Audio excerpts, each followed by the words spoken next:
Inflammation is the protective reaction of vascularized tissue to local injury. Acute inflammation is the early, almost immediate reaction of tissue to the injury, and it is the first phase of wound healing.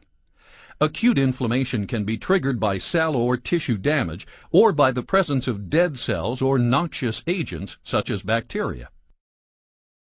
Acute inflammation typically occurs before the immune response becomes established and aims primarily at removing the injury-causing agent and limiting the extent of tissue damage.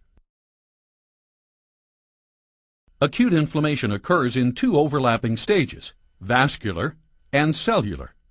In the vascular stage, arterioles and venules near the site of injury constrict briefly, then dilate. Dilation promotes congestion, while an accompanying increase in capillary permeability leads to the movement of fluid into the affected tissue, resulting in the 5 classic signs of inflammation: redness, swelling, heat, pain, and loss of function.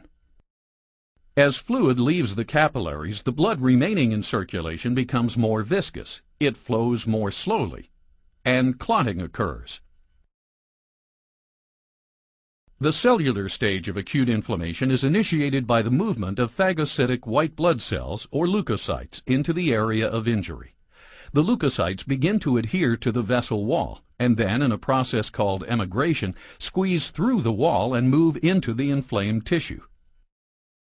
The leukocytes wander through the tissue, guided by chemical signals in a process called chemotaxis.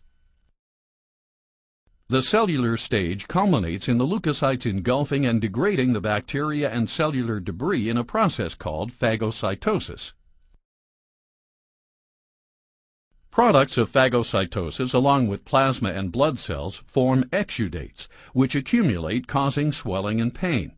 Exudates are composed of serous fluid, red blood cells, fibrinogen or tissue debris, and white blood cell breakdown products. Concurrent with the events of the vascular and cellular stages, chemical mediators release bioactive agents that act to mediate the inflammatory response. Mediators are derived from the cells or from plasma. One of the first mediators of an inflammatory response is a cell-derived mediator, histamine, found in high concentrations in the mast cells of connective tissues adjacent to blood vessels, as well as in blood basophils and platelets.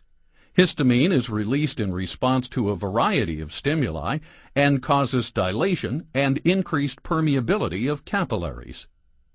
Serotonin, another cell-derived mediator, performs similar actions.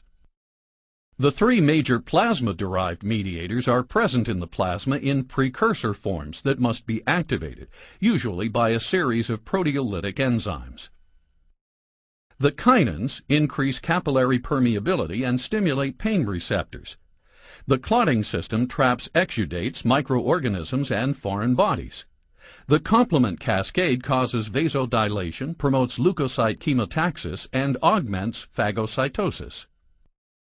Acute inflammation comprises a variety of complex protective responses to injury that, together, lay the groundwork for the next stages of the body's recovery: immune response and tissue repair.